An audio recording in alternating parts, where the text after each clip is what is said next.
Pembroke Castle, 28th of January, 1457. Margaret Beaufort gives birth to a son. She is now a widow after the death of her husband, Edmund Tudor. She is 13 years old, so begin her long journey in life.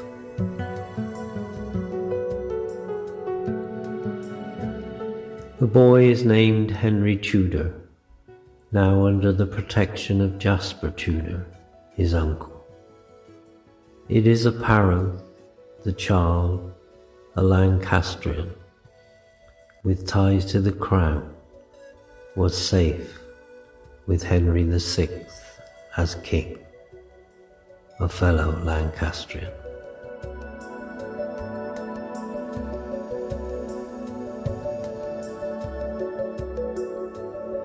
But this changed for Margaret, now married at 14 to Henry Stafford, her second cousin, with the Battle of Towton on the 29th of March, 1467.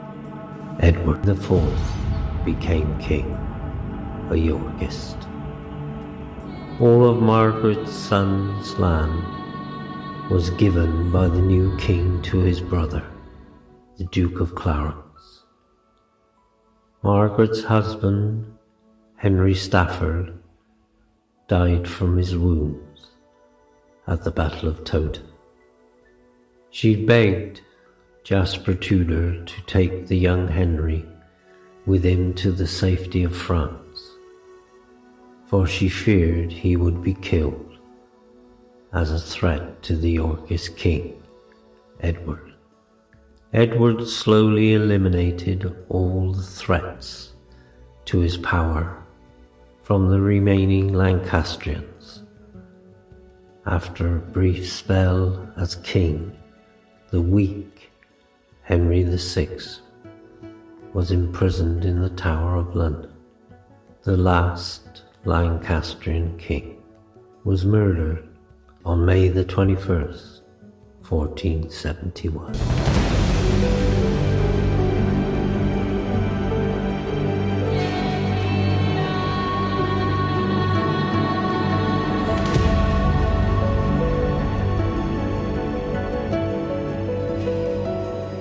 Margaret Beaufort had now married for the third time to Thomas Stanley, a member of the new court of Edward and Elizabeth Woodville, his queen.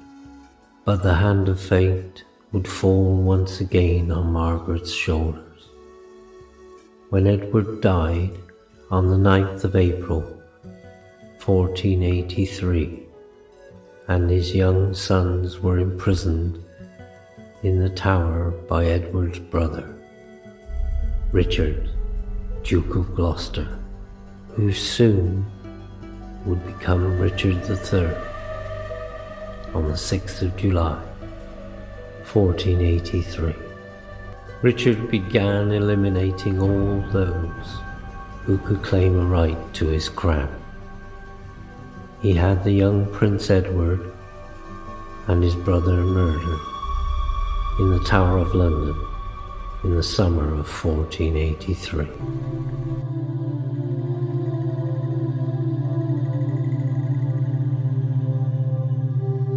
This incensed Margaret and the young prince's mother, Elizabeth Woodville. She plotted to raise an army for her son, Henry Tudor, to take back the crown of England and to marry Elizabeth of York, the daughter of the dead King Edward IV and Elizabeth Woodville, to unite the two houses of Lancaster and York under a new dynasty, the Tudors.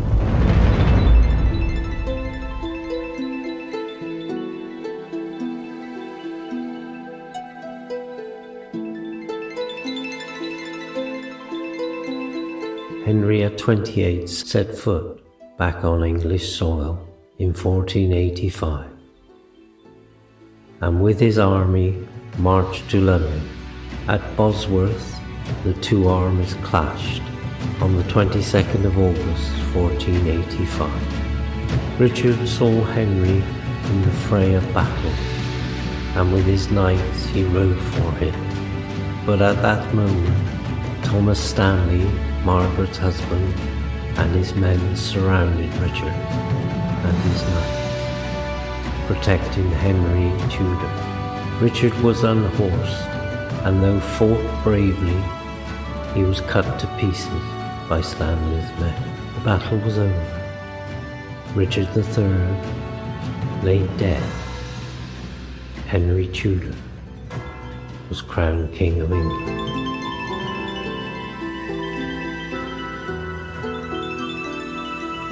Margaret Beaufort at last had her prophecy fulfilled. Over the years that followed, Henry Tudor, with the help and counsel of his mother, ruled England until April 1509, when Henry died of tuberculosis. Margaret Beaufort outlived her son by a few months, until she died one day after the new king, her grandson Henry VIII's 18th birthday. Margaret had at last had her wish, the reign of Henry VIII, second Tudor King of England.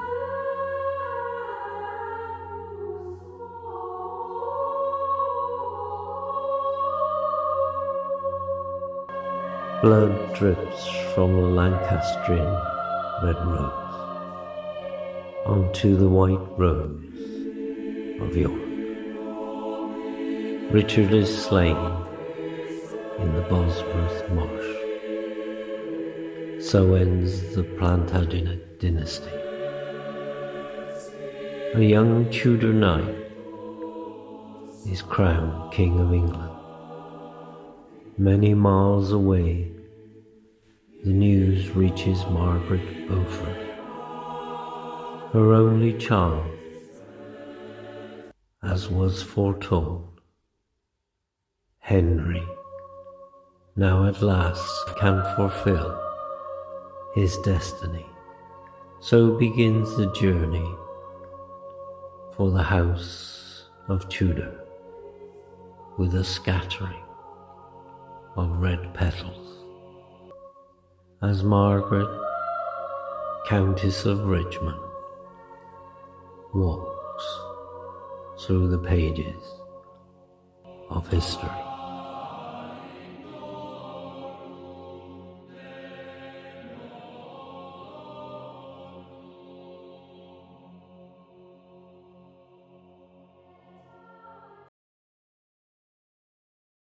I'm John Veasays. Thank you for watching my magical virtual history tour about Margaret Beaufort, an amazing woman, the Tudor Kingmaker. Please watch out for my next episode, Thomas More and the Tudor Curse. Until then, thank you all for listening.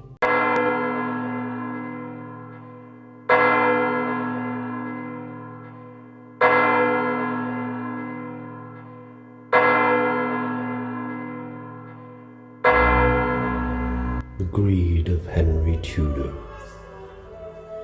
and his desire to wed Anne Boleyn, to rid himself of Catherine of Aragon and strip the Catholic realm to the bone.